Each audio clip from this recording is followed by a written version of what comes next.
Muy buenos días, distinguidos amigos. Bienvenidos al Diálogo Libre de su periódico Diario Libre, el periódico que más se lee y que más vende en la República Dominicana. Hoy tenemos un programa de lujo. En ocasión de un nuevo aniversario de la expedición de junio, de las expediciones de junio de 1959, contamos con la honradora presencia de un héroe nacional, el comandante Delio Gómez Ochoa, que encabezó la infantería, vamos a decirlo así, de esa gesta del desembarco por Constanza. Le acompañan su excelencia el embajador de Cuba en la República Dominicana, el doctor Carlos de la Nuez López, el rector magnífico de la Universidad Autónoma de Santo Domingo, el doctor Iván Grullón Fernández, y el señor Omar Ventura, miembro del comité que ha hecho posible la presencia del comandante Gómez Ochoa aquí en República Dominicana. El panel de periodistas que tendrá a su cargo la conducción de este diálogo libre está encabezado por el jefe de redacción de apertura de Diario Libre, el periodista José María Reyes, el subjefe de redacción Eli Heiliger, el editor político de Diario Libre Abel Guzmán y la periodista de la redacción integrada de Diario Libre Lisania Batista. En unos instantes arranca este diálogo libre con el comandante Delio Gómez Ochoa, el doctor Carlos de la Nuez López, embajador de Cuba, el rector magnífico de la UAS, el doctor Iván Grullón Fernández y Omar Ventura del comité, a quienes damos la más cordial bienvenida con nuestro agradecimiento por haber aceptado nuestra invitación. Comandante, es un honor tenerlo por aquí. Para la República Dominicana es ciertamente muy honradora su presencia. Bienvenido. Bueno, pues yo muy agradecido tanto a los organizadores del comité como al Diario Libre, que ya recogí por la mañana tempranito. A las 5:30 ya estaba, cuando oí que lo tiraron me levanté. Es el único periódico que estamos leyendo. Muchas gracias, muy bien. Yo tengo en mis manos aquí el libro La Victoria de los Caídos, que es el recuento escrito por el comandante Delio Gómez Ochoa de lo que ocurrió durante la llamada invasión, que no fue tal, fue simplemente venir a recuperar la libertad de los dominicanos que alguien la había usurpado por 32 años. ¿Cómo comenzó todo? Y hay que recordar, se lo digo al embajador, que esta expedición del 14 de junio fue la primera intervención internacional de la triunfante Revolución Cubana, que a veces se olvida, pero fue la primera actividad internacional de la Revolución. ¿Cómo comienza todo? Sí, vamos a aclarar primero que no fue una invasión. Exactamente. Es bueno hacer hincapié en esto, porque hay mucha diferencia en 3 pequeñas expediciones, en 3 pequeños yates, con un reducido grupo de combatientes en cada uno, a una invasión del tipo norteamericana que ocurrió en el año 65, con más de 42.000 soldados desembarcados. Nosotros no desembarcamos 42.000, por poco no podemos desembarcar ni 40. Sí. Esto comenzó prácticamente en el Caribe, comenzó desde la etapa en que Trujillo mostró sus garras de nuevo, porque ya había habido otro tipo de estado, un estado nuevo que surgía de la independencia de las colonias europeas en América, porque como ellos lo descubrieron, dicen que lo descubrieron, y los indios decían que ellos eran los que habían descubierto que había otro mundo. El mundo de los aborígenes era un mundo más menos desarrollado que el de los europeos. Y fueron ellos quienes tuvieron los medios para dar con estas islas primero y después con este continente. Pero nace al calor de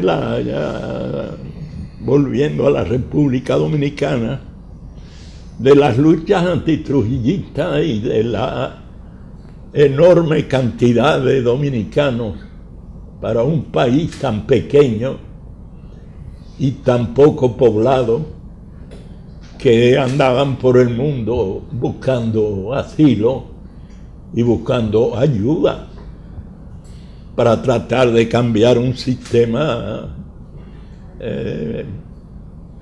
altamente agresivo, altamente inseguro para la vida de sus habitantes y tan inseguro como que la vida no valía nada en la República Dominicana.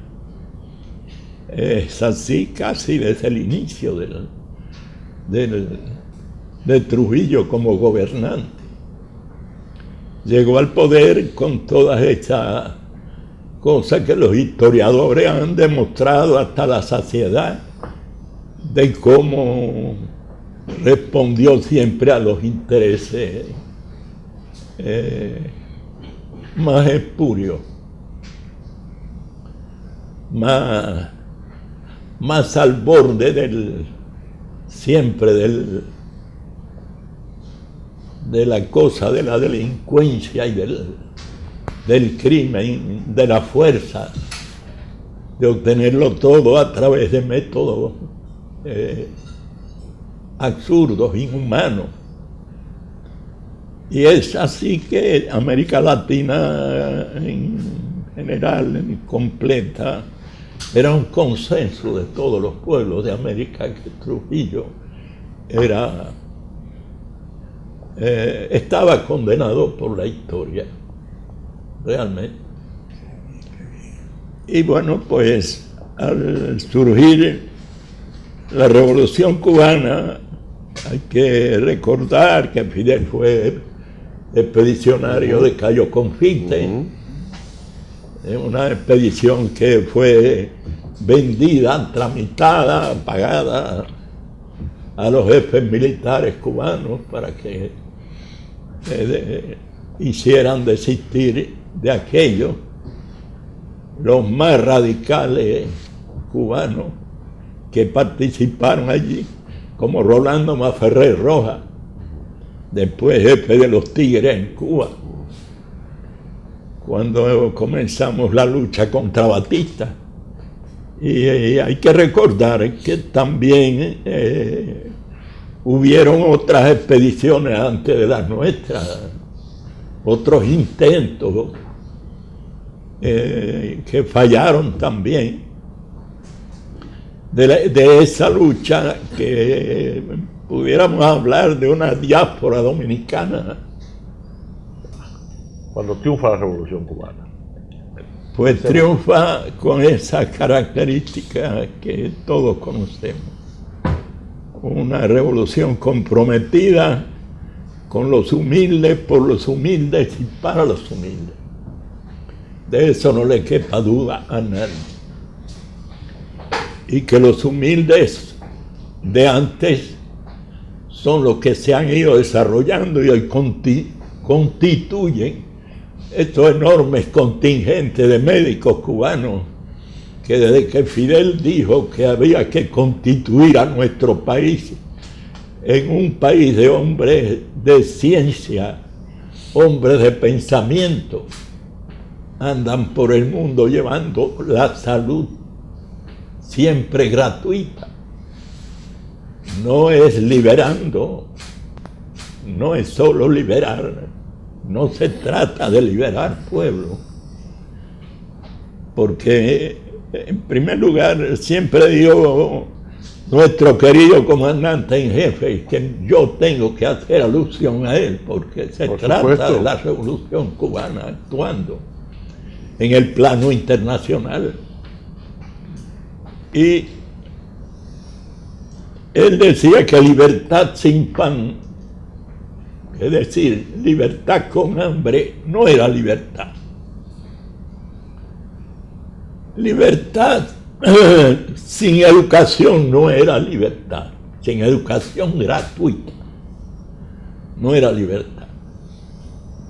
Libertad sin salud para todo, gratuita, no es libertad.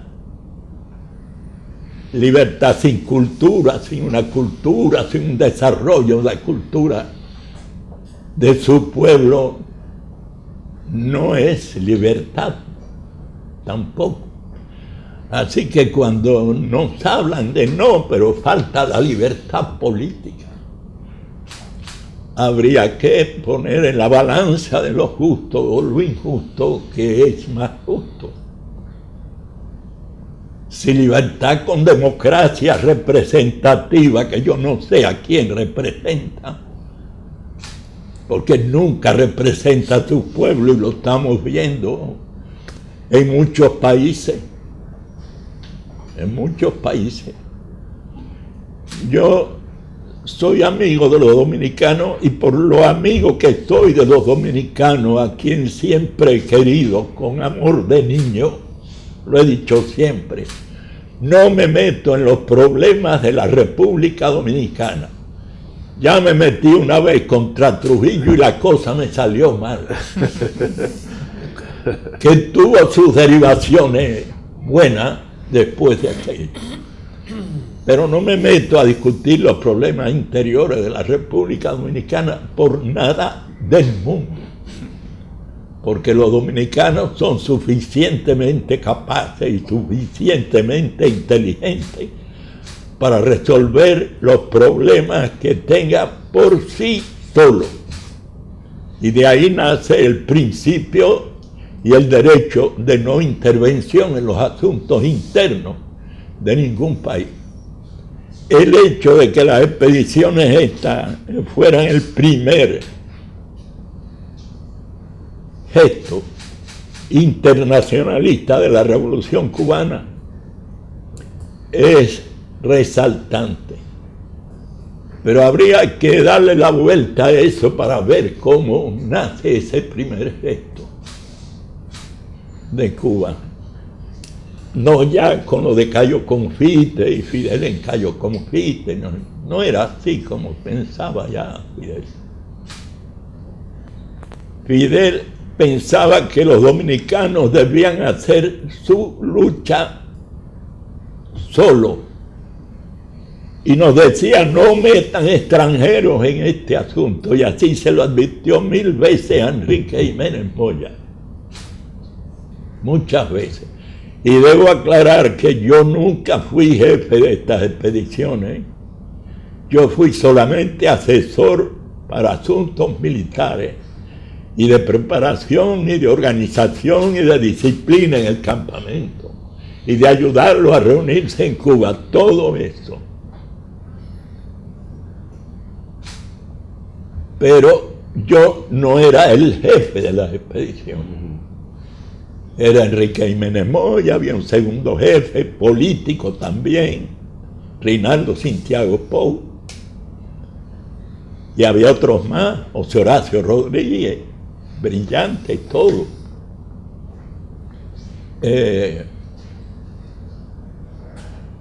Campos Navarro, Toñito Campos Navarro, con experiencia. Es decir que esto es como nace, me preguntaron. Nace el día que el comandante Fidel Castro visita Caracas. Y nace en la Quinta Marismar, casa que tenía Rómulo Betancourt, que acababa de obtener el poder en unas elecciones democráticas después de haber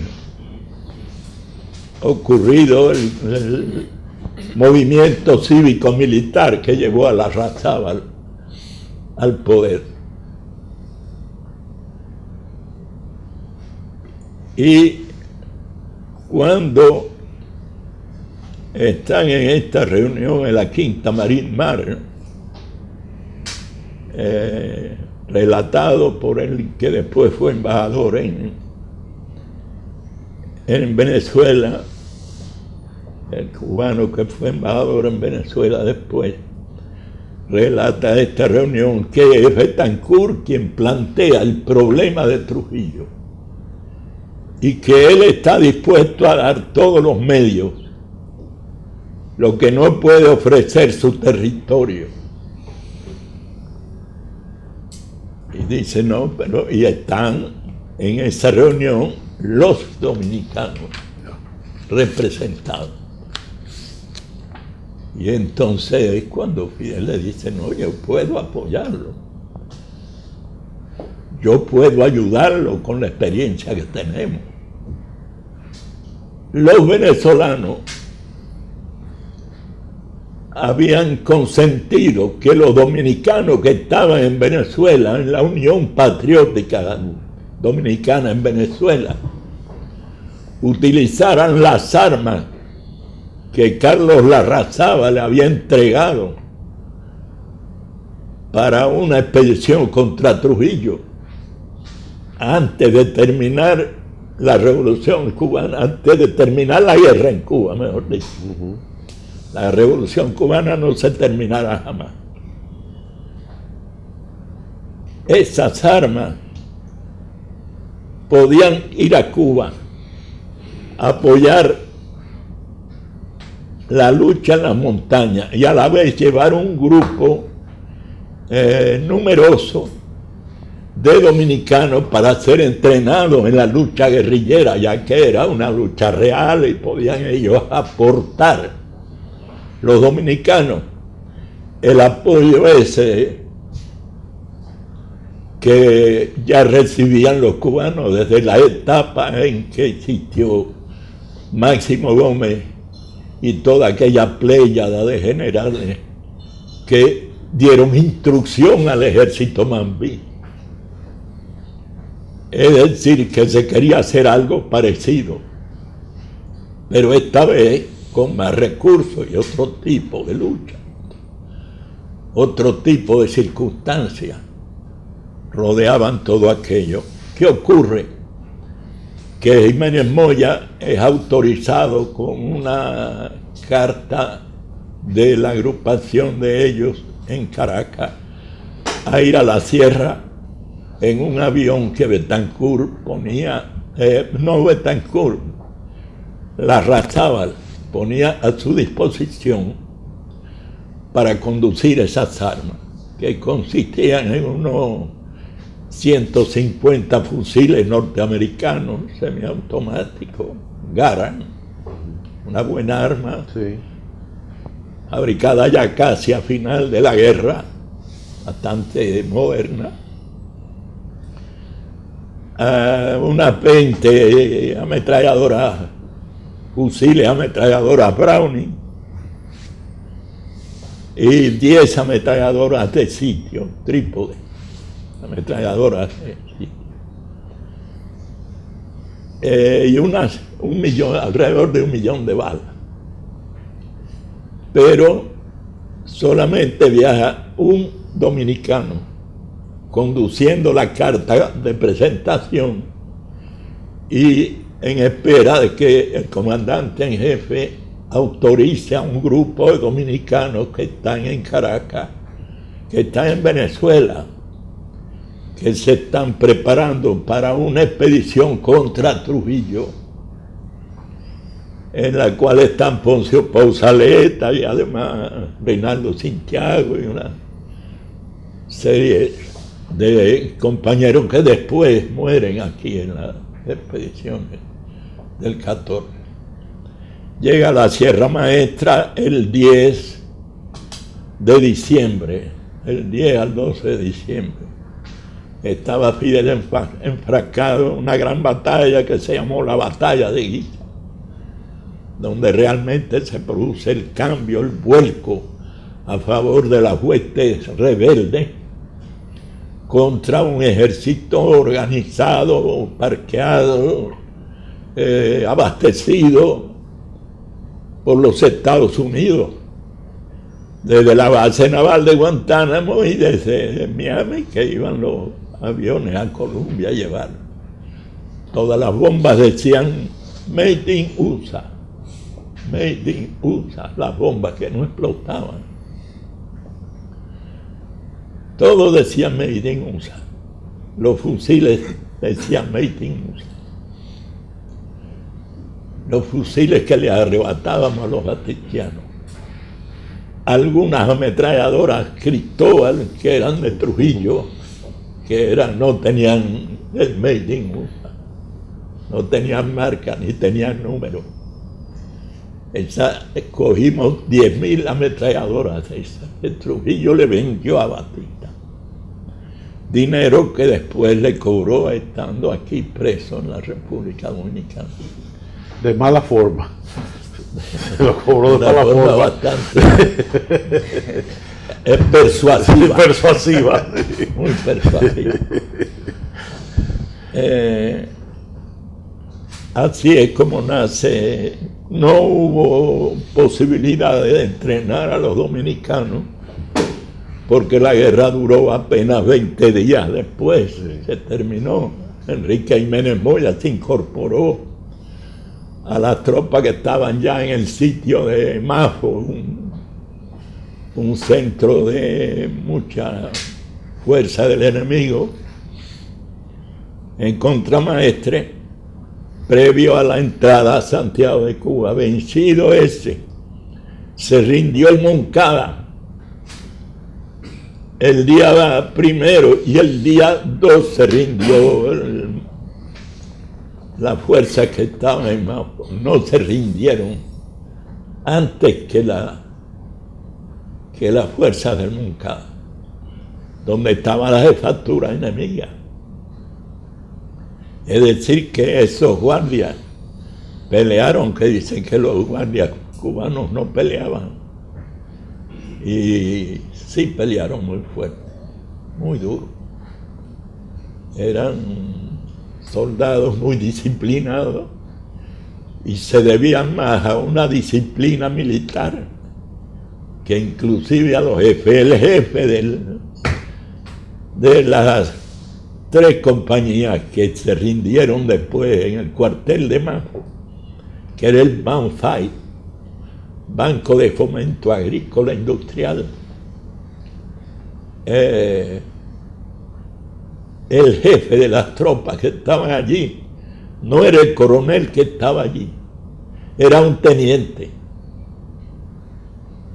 El coronel no podía mandaba el teniente. Fíjense si tenía arraigo el jefe militar que estaba allí dentro de sus oficiales y de sus compañeros. Había capitanes de compañía que estaban a las órdenes de él y cumplían con lo que él decía. Y resultó que después no era batistiano el tipo. Era un hombre que luchó hasta el final. Fidel le mandó varias carticas que son un dechado de curiosidad. Son muy curiosas esas cartas que Fidel le manda. Es mejor para evitar el derramamiento de sangre que se pasen al ejército rebelde. No tienen que rendirse. Si no quieren pelear, no peleen. Los oficiales pueden mantener sus armas personales.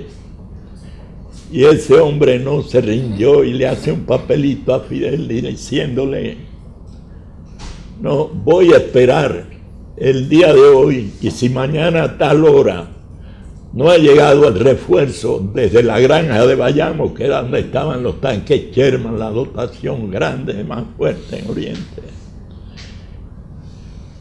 entonces nos rendimos. Y Fidel le contesta en otra cartica que le dice: si usted no hace algo de lo que hemos estado hablando hasta ahora, mañana, cuando la revolución triunfe, no se rinda, suicídese. Es decir, que así era el lenguaje ese que transmitían entre estos caballeros. Y entonces Enrique Jiménez Moya es herido en el cuartel de Mafo. Le atraviesa una esquila de mortero el vientre y le atraviesa un riñón, con tan buena suerte que no le interesa ningún órgano vital. Lo operan ahí mismo sobre un banco del parque, el doctor Martínez Páez, y lo saca,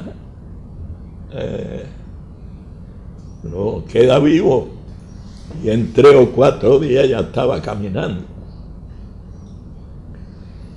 Es decir, que son estas las circunstancias en que en la Plaza del Silencio, cuando se hace la actividad en Venezuela después, el 21 de enero, surge el problema de Trujillo. Entre los dominicanos empiezan a gritar Trujillo, Trujillo, Trujillo. Y entonces pues se habla de la ayuda que se dará, que requieren los dominicanos para la lucha contra Trujillo.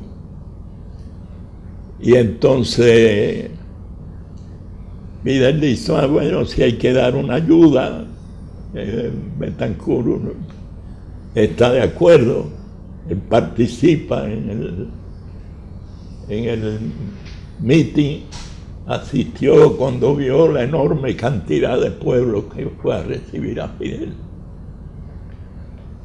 Entonces Fidel se quitó la boina, la viró al revés y depositó 5 bolívares, que así iniciaba la campaña que había sido antes la campaña venezolana de Bolívar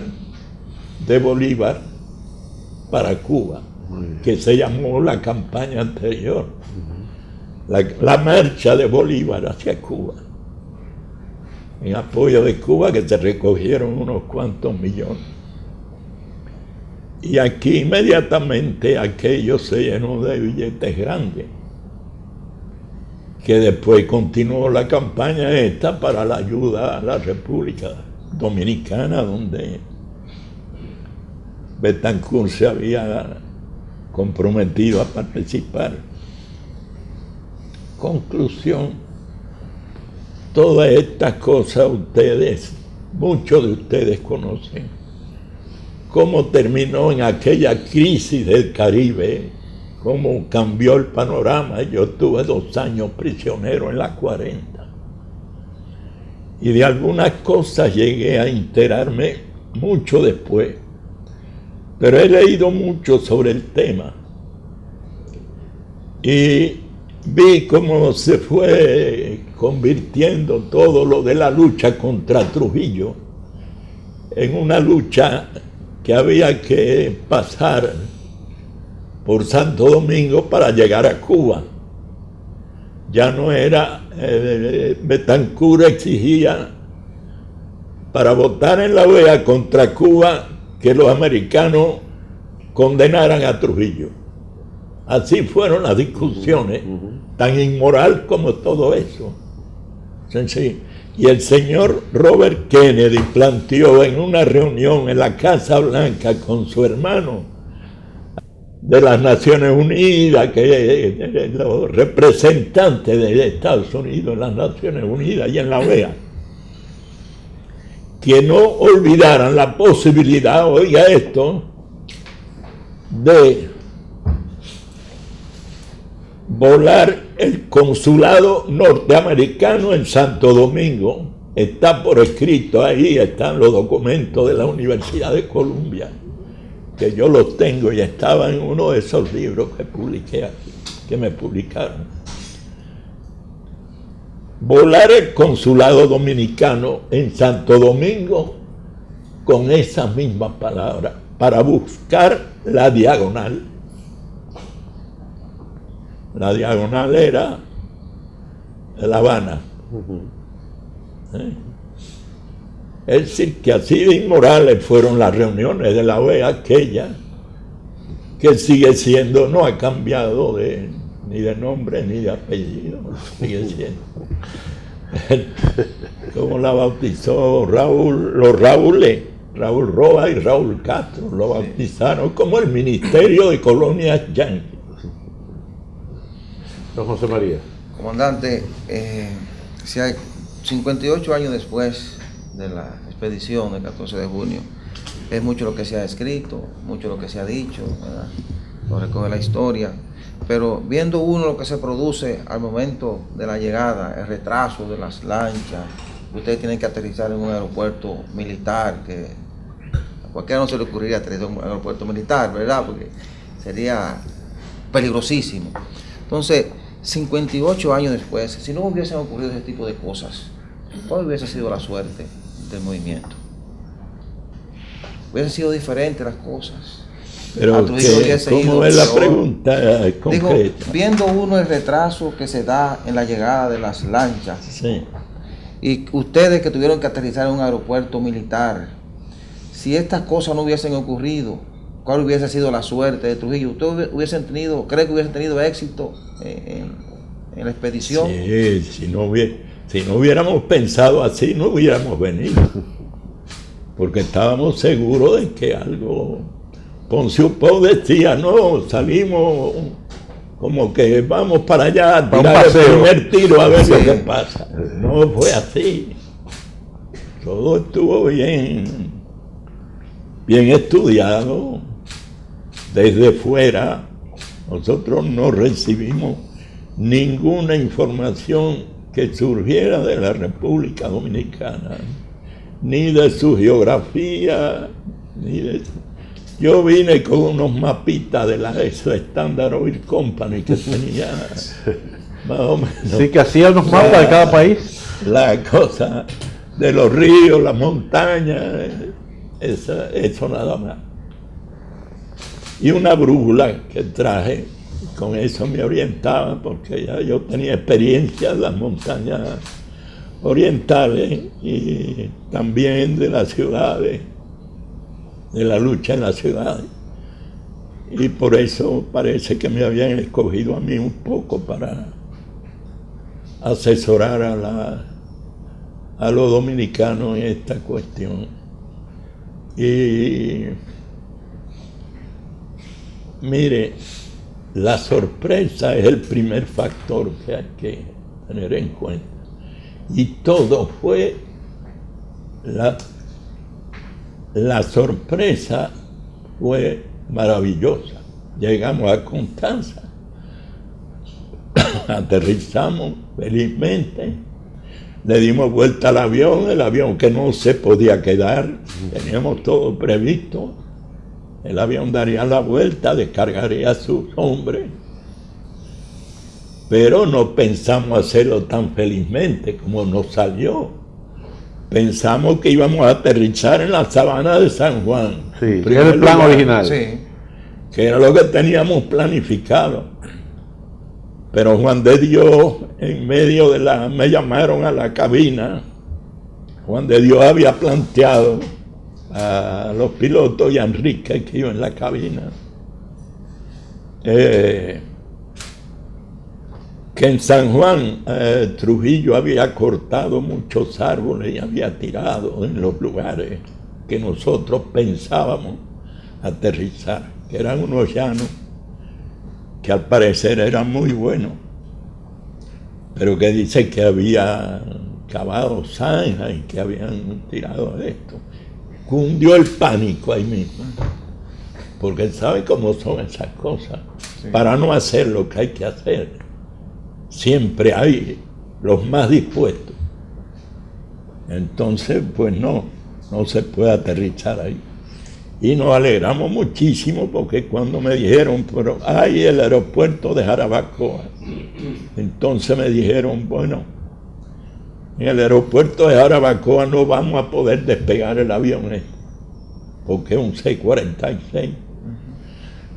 Eso es para avionetas. Y ahí fue donde Juan de Dios dijo, está también, pero es una fortaleza militar. Sí.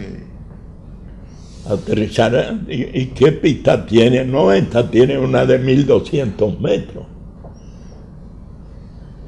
Ahí yo he aterrizado varias veces, los aviones de chorro. Y entonces yo dije, ahí mismo es. Ustedes verán que nos pusimos las botas aquí. Y así fue. Cambiamos ahí mismo, se cogió el sectante, se trazó la nueva ruta de vuelo. Veníamos ya pasando la punta de Maicilla hacía rato. Ya veníamos casi pasando Haití. Y salimos sobre la fortaleza, aterrizamos, dimos la vuelta al avión, lo pusimos en posición de despegue y desembarcamos felizmente. El problema surge, que yo le achaco, bueno, yo no soy nadie, no soy ni un gran táctico, ni soy estratega, ni soy un gran analista militar, ni nada de eso. Pero yo pienso que ahí estuvo donde el azar se reúne y cuando aterrizamos, acabando de llegar el avión a la pista, comienza una niebla densa, y con esa niebla una llovizna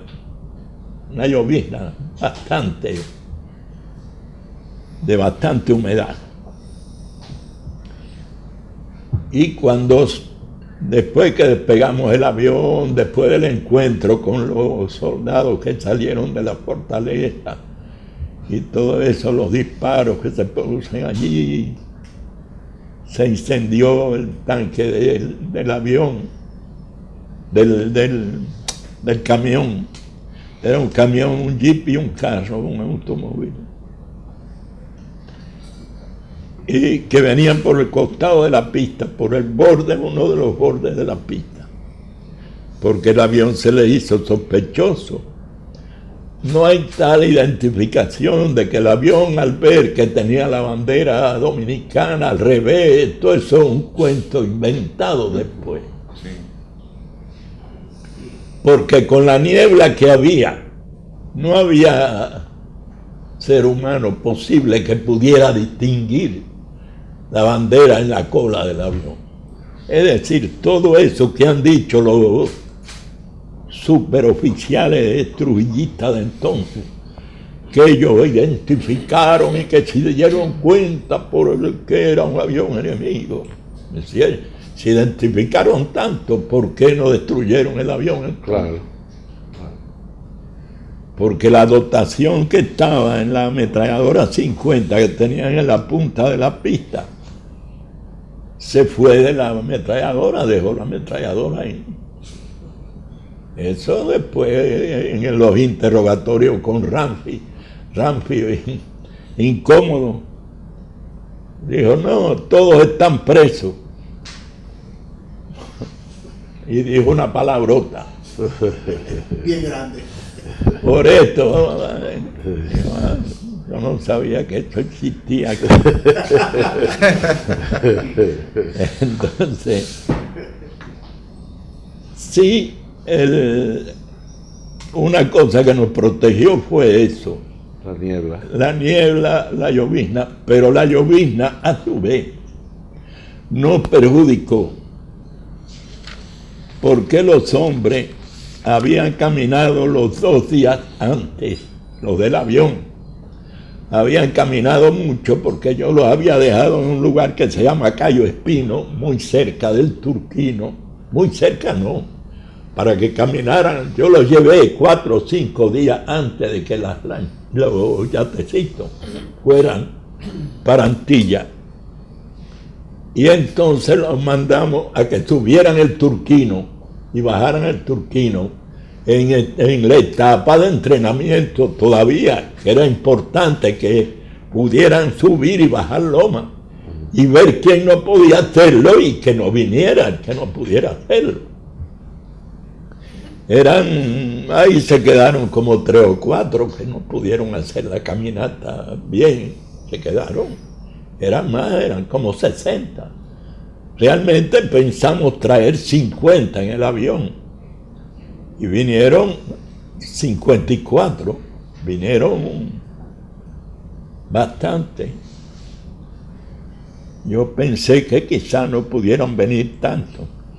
Nosotros fuimos, Enrique y yo, desde Holguín a Antilla a esperar al grupo grande que se había quedado en el campamento, que Camilo los mandó en transporte hasta Antilla. Al llegar a Antilla me avisaron que esperáramos ahí porque venía Camilo volando en un helicóptero y que quería reunirse con nosotros.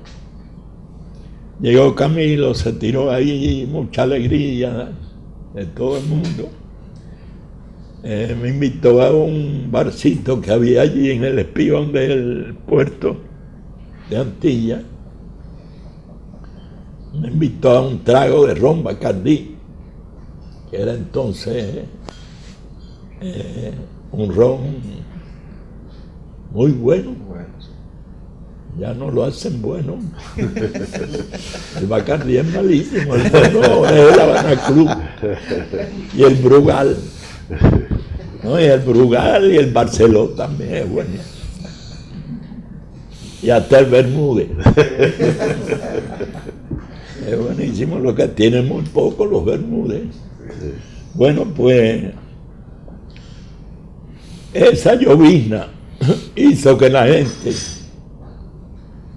en ese terreno arado tenía una yuca sembrada que estaba así, chiquita.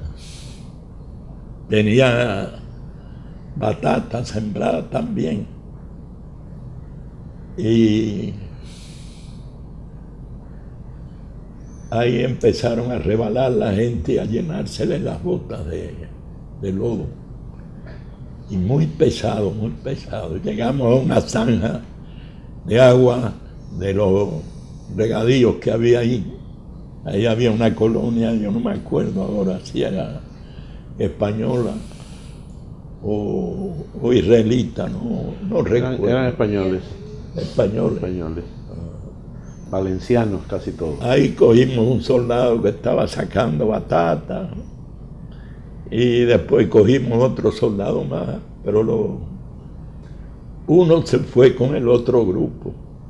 Yo, por quedarme con el grupo que iba detrás, que iba más rezagado, me quedé con menos gente que la que se fueron delante. Llegamos a la zanja, ahí tuvimos que ayudar a muchos. Nosotros pasamos, subiendo la mochila y el fusil, pasamos la zanja que tenía una corriente muy fuerte. Y ayudamos a los demás con el cañón del fusil a que subieran porque resbalaban mucho. Las zanjas eran muy hechas con bulldozers grandes de eso, tenía mucho fango. Fue terrible aquello. Y entonces logramos pasar a todo el mundo. Pero ya en la zanja hubo gente que se le rompió el pellante de la mochila, perdieron una mochila, y la mochila era la mochila fundamental, la del ayudante de Enrique Jiménez Moya. Enrique no caminaba bien, porque después de su herida él no se había recuperado, solamente habían pasado. Y era así, una herida, un riñón no le funcionaba. Y tuvimos todas esas dificultades. Cuando llegamos al camino, a una manga de ganado, nos encontramos un grupo. Yo salí con 6 o 8 de ahí, de los últimos. Y el resto no estaba. De los 54 hombres nada más habíamos. Cuando contamos a la gente habíamos 20. Mandamos 2 por un camino hacia allá, 2 para acá, a ver si le daban alcance. Había unas cercas con mucho alambre de púa, difícil tuvimos que trabajar mucho para poder pasar a la gente, más bien por arriba que por abajo. Y entonces pasaron, pero había una montaña pegadita ahí cerquitita, no sabemos por qué los demás no cogieron la montaña, porque la idea era coger la montaña enseguida. Pues no hicieron eso, cogieron otro camino y hacia la carretera de Jarabacoa. Y ahí fue donde después, por tireo arriba, tireo no sé qué, los ríos, ese fue el camino que cogieron después que desconocimos, después que hemos andado por ahí. Hemos conocido la zona y nos damos cuenta de que tenían que una zona pelada, de sembrada, pero no tenía una zona arborizada y las montañas muy pequeñas. ¿Y no había cómo protegerse? No había cómo protegerse. Nosotros subimos y a las 12 de la noche ya estábamos arriba en la montaña.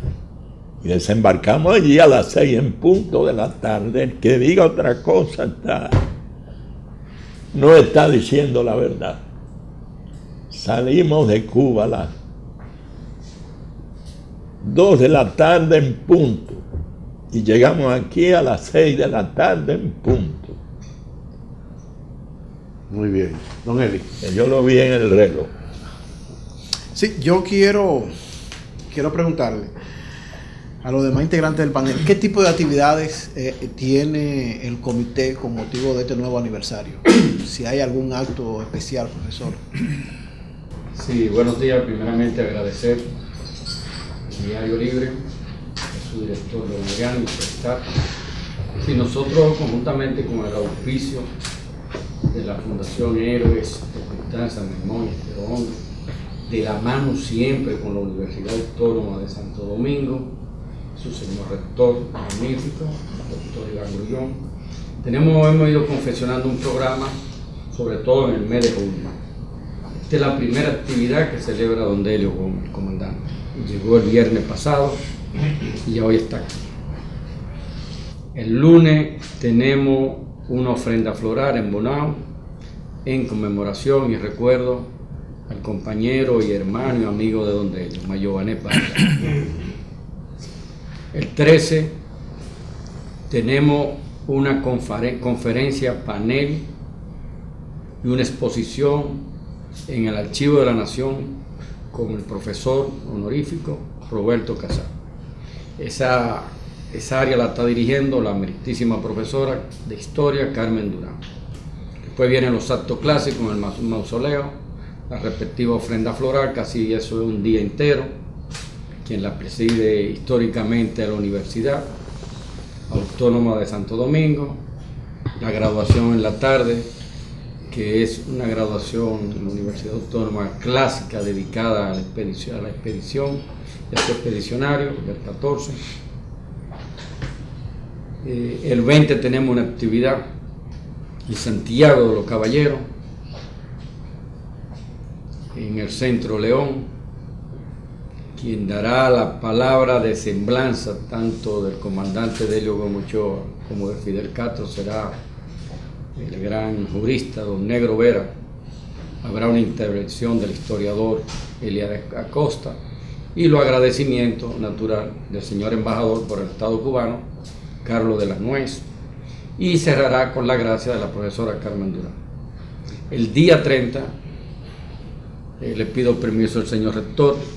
La rectoría y el consejo universitario le va a hacer como un encuentro a don Delio en el salón del consejo universitario.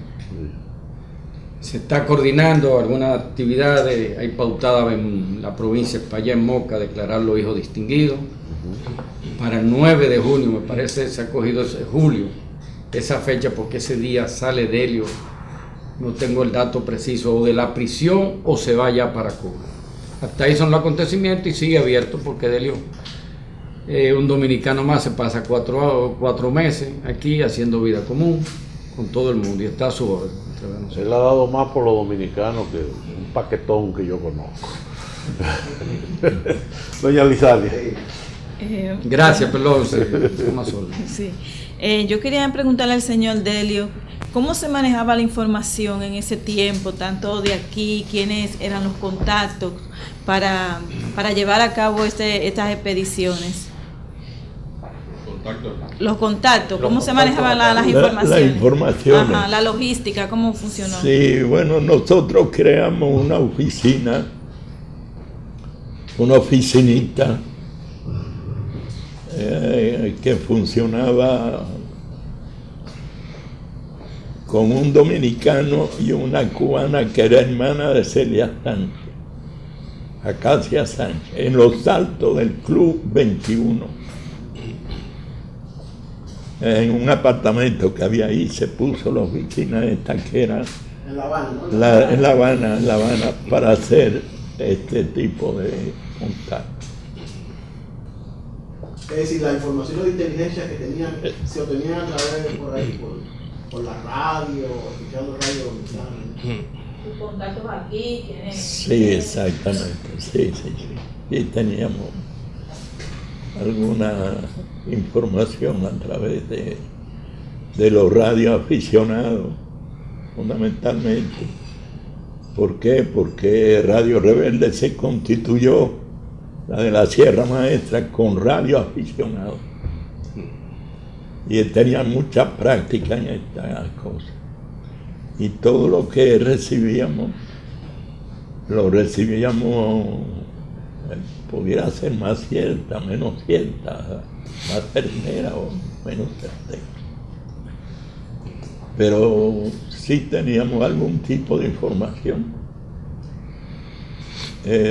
Teníamos información de que Johnny Ave García era el jefe del Servicio de Inteligencia Militar de Trujillo. En el campamento nuestro de Mil Cumbres se encontró algún infiltrado con un papelito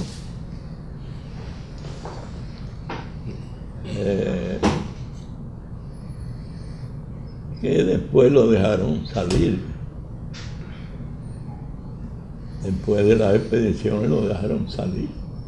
Pero no hubo ningún frente interno organizado, ni ustedes tenían noticias de No. Eso, el frente interno existió en la mente de algunos de los dominicanos, que entre ellos Enrique Jiménez Moya, y le decía a Fidel que sí, que había un frente interno. Entonces eso no era cierto. Eso no fue cierto. Muy bien. Déjame darle una información. Ajá. Como en la avenida de Don Delio, nos hemos invitado. Acacia Sánchez, o en su casa o en el apartamento, perdón, tenía guardado todo el avituallamiento de la expedición. Y la red que tenía Trujillo, bajo la dirección de Johnny Ave, casi dan con la casa de Acacia Sánchez, pero se confundieron. Usted me corrige, profesor. Y en vez de buscar la dirección por número o apartamento, la estaban buscando como Acacia Sánchez la casa. Un dato importante es que después, con el tiempo, sin saber, Delio se casa con Acacia Sánchez, la hermana de Celia Sánchez. No cometo ni indiscreción, ¿verdad, don Delio? No. Porque tuvo sus hijos. No, que además tuvo sus hijos. Acacia murió hace muchos años y ya tengo a Mercedes ahora. Pero para que ustedes entiendan Pero ella no está aquí vínculo, y no se va a enterar de nada de esto, porque eso no va a salir por conocerse, ningún lado. Sale en Don internet Delio y Acacia, ya ella era una colaboradora de los expedicionarios, Ya. sin conocerse. Muy bien. Vamos a ver. Bueno, tanto para el señor embajador, para don Delio, ¿cómo cambió ese hecho las relaciones República Dominicana, Cuba, de relaciones históricas, diplomáticas, al día de hoy, cómo ha evolucionado y cómo impactó. Bueno, en primer lugar, agradecer al director del periódico Diario Libre, a todos ustedes, al comandante Delio, por estar acá en este maravilloso día. Honra, dijo Martí, y sin duda la oportunidad de poder rendir homenaje a la historia y a la figura de un comandante y de tantos guerrilleros dominicanos es una oportunidad que nos permite servir con honra. Decirle de las relaciones bilaterales, cómo se han comportado a la fecha. Bueno, ustedes conocen que en el año 98 se produce la visita del comandante en jefe a República Dominicana, cuando se establecen las relaciones diplomáticas. Y repite la visita en el año 99 para un evento de carácter multilateral, muy poco tiempo. De ese entonces hacia acá, las relaciones bilaterales han tenido un buen papel. Nosotros estamos satisfechos de cómo marchan las relaciones bilaterales, incluso como han marchado siempre. Hay diversas áreas en las que hemos venido trabajando en materia de colaboración, en materia comercial, en materia de coordinación política entre ambos estados, y la CELAC, que es, yo diría, la parte suprema de los latinoamericanos, el organismo que nos representa a los latinoamericanos, con la cumbre que se celebró recientemente en Punta Cana en enero de este año, se pone de manifiesto el papel de República Dominicana en el contexto latinoamericano. Sin duda, no podemos separar la historia ni ver la historia como hechos aislados. Todo lo contrario. La historia tiene, yo diría, que la rara visión de decirnos por dónde hemos ido, en dónde estamos y hacia dónde vamos. Y esa rara virtud de la historia, que conocerla nos permite saber o quizás acercarnos, pronosticar un tanto el futuro, es en alguna medida lo que estamos viendo en las relaciones bilaterales. Es parte de esa relación. Yo no me canso de decir, y lo digo con toda humildad, de que trabajar en República Dominicana es un privilegio para cualquier diplomático. Uno se siente como en Cuba. Hay un nivel de comunicación extraordinario. Y ya no digo solo a nivel de gobierno, que es muy bueno, me refiero a la población dominicana. Tenemos muchas cosas en común. La cultura, las costumbres, los hábitos, el mismo gusto por la música, por la buena cocina. Y todo eso hace que estemos en línea y mucho de nuestras formas y visiones a futuro de lo que es la política se enruten en una misma dirección. No sé, quizás deba referirme un poco más a la historia, pero para eso tenemos aquí al comandante Delio, que ha hecho una excelente exposición de ese momento histórico. Muy bien. Hoy decirle que la Revolución Cubana es fruto de la colaboración y de la solidaridad internacional.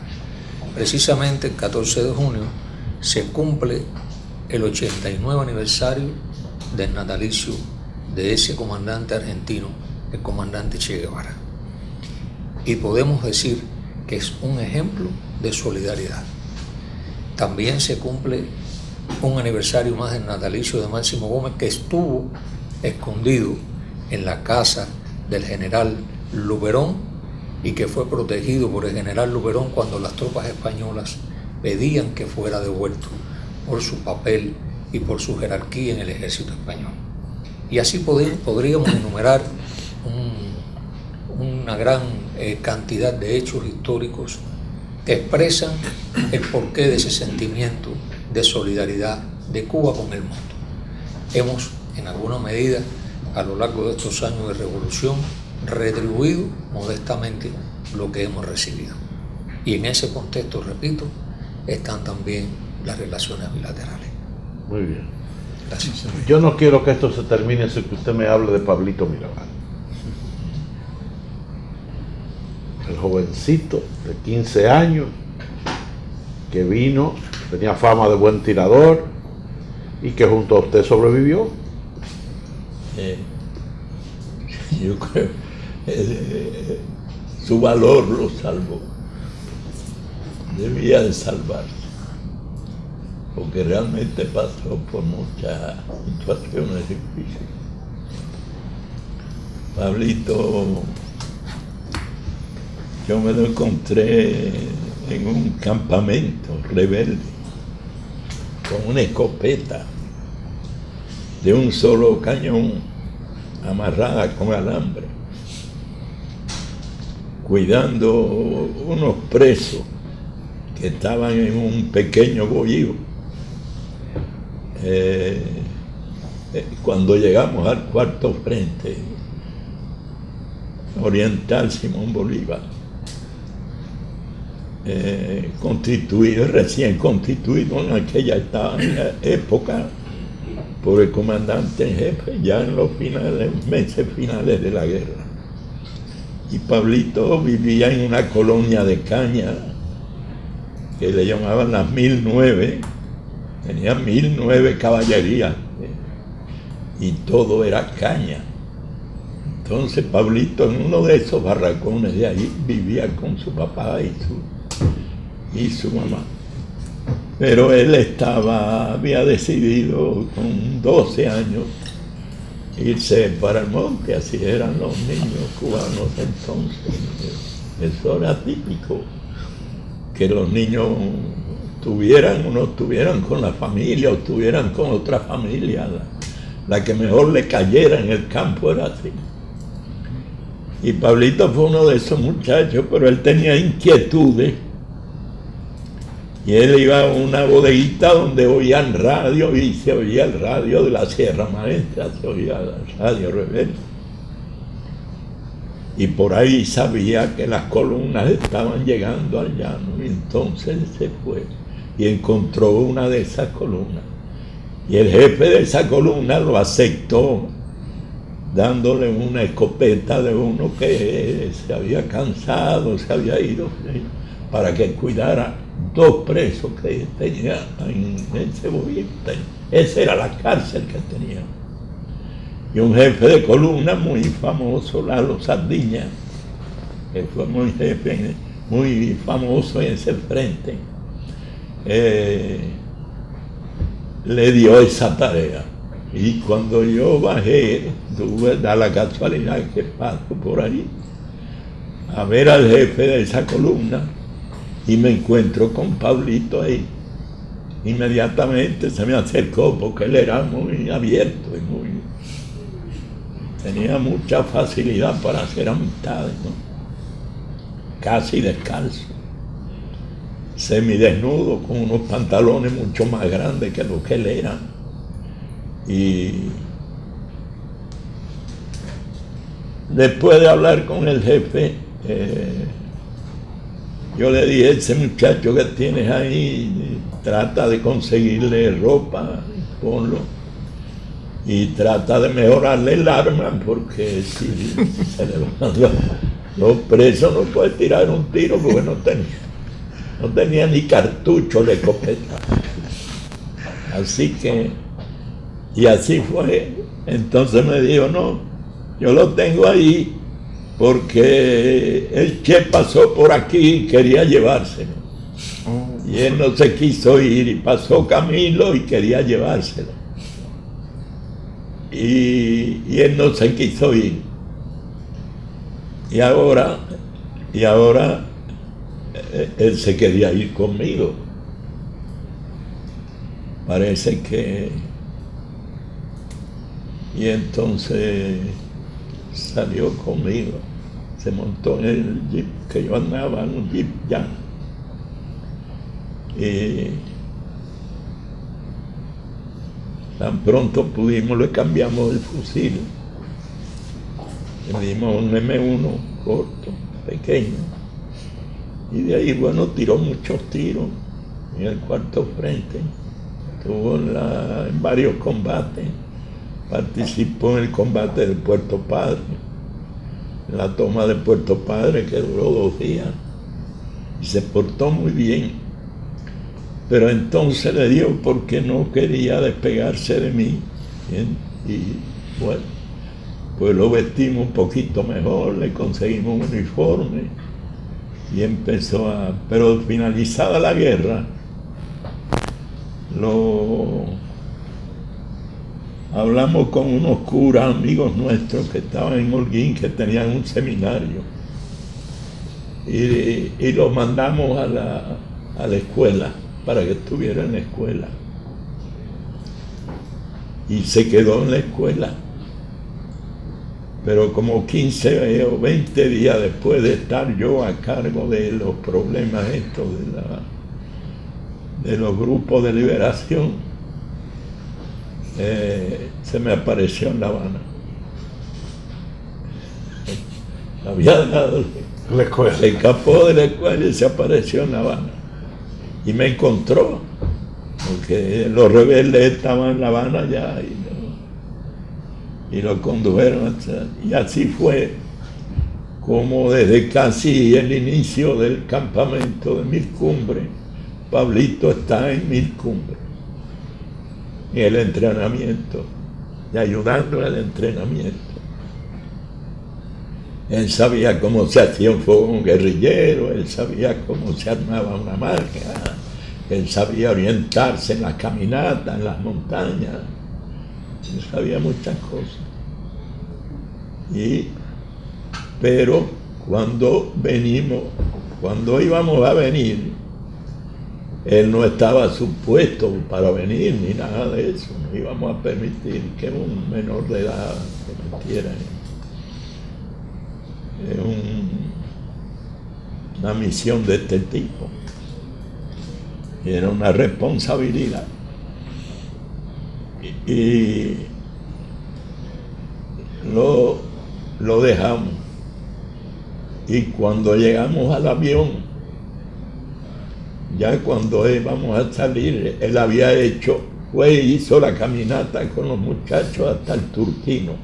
Los muchachos, le digo, a la fila viejos y jóvenes que vinieron en el avión. Entonces, nosotros se lo entregamos a un ayudante que teníamos entonces, que era el enlace entre Camilo y nosotros, y los dominicanos, el capitán Otto Muster. Pero se le escapó a Otto Muster y cuando veníamos en el vuelo ya, pues que nos dimos cuenta de que Pablito estaba en el avión. Y entonces ya a esa hora pues no teníamos cómo devolverlo. deshacernos, sí, ¿no? Porque yo no pude estar al tanto, estaba escribiendo una serie de cartas de despedida a Fidel y a Camilo y a los demás. Y no pude estar al tanto de cómo la gente montó en el avión. Sí, vi que nada más se quedó un capitán cubano que no quiso venir. Dijo que no confiaba en la operación, se arrepintió. Y entonces le dimos el fusil ese a otro. Y ya cuando montamos en el avión y salió en vuelo, digo que nos dimos cuenta de que Pablito estaba escondido dentro de un grupo de dominicanos que lo habían metido en el avión porque su locura era venir en la expedición. Es así como vienen. Después, bueno, se porta muy bien. En el aeropuerto fue de los que disparó. En el primer estaba entre los 4 que estaban en la emboscada, donde murieron 2 soldados dominicanos. Y después, en las sorpresas que tuvimos, él fue uno de los que más disparó, Pablito. Junto con Pedro Pablo, que a Pedro Pablo lo matan a los 2 días, pero él está en la emboscada con Pedro Pablo, el que es el primero que muere en el puente ese de Constanza a Valle Nuevo. Y así después en el Botado, el gran encuentro que tuvimos en el Botado, que sufrimos más bajas, unas cuantas bajas, casi la mitad del personal murió ahí. Y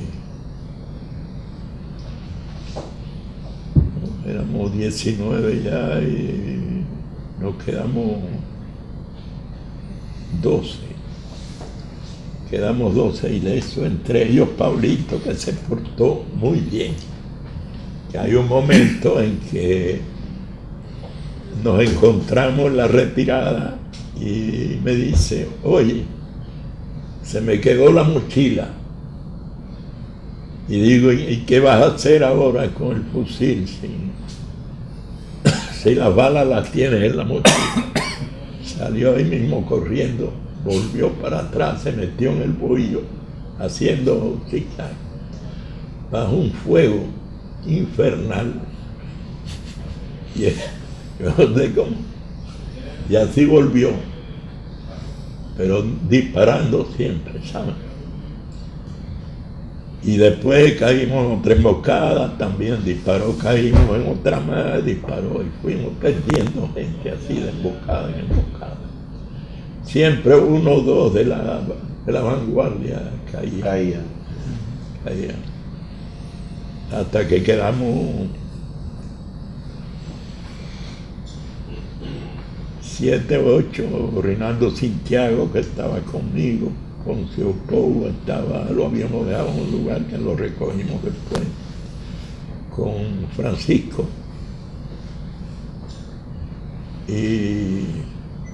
Pero Miguel Lucho Feliu, Pablito, Cervoni,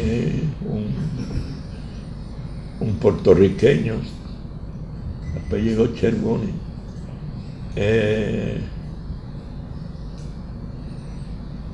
hay otro muchacho que era muy bueno también, compañero de Pedro Pablo, que lo mataron ahí en esa emboscada. Caímos en una emboscada. Y ahí Miguel Lucho Feliu y Reinaldo Santiago murieron en esa otra, poquito más adelante, en otra emboscada. Ya quedamos nosotros 3, Fran López, Pablito y yo. Y entonces cogimos el camino y fuimos a buscar a Poncio y a Medardo Germán. Nos encontramos y seguimos juntos hasta el final, que ya nos separamos después. Ellos querían hacer una gestión, bajar por otra parte, a ver si conseguían exilarse en una embajada. Y nosotros cogimos rumbo a Haití a ver si podíamos llegar a la frontera. Pero nos encontraron y nos cogieron un amanecer. No teníamos agua, no teníamos nada. Totalmente deshidratado. Cuando abrí los ojos tenía las patas de un perro sobre el pecho. Esa fue la última acción que libramos. Muy bien. Pues muchísimas gracias al comandante Delio Gómez Ochoa, al embajador Carlos de la Nuez López, al doctor Iván Grullón Fernández, rector de la Universidad Autónoma de Santo Domingo, y a Omar Ventura del comité del 14 de junio, de las entidades que agrupadas para celebrar, conmemorar la gesta del 14 de junio, por su participación en este diálogo libre. A todos ustedes muchísimas gracias por la atención prestada y hasta un próximo diálogo libre. Buenos días.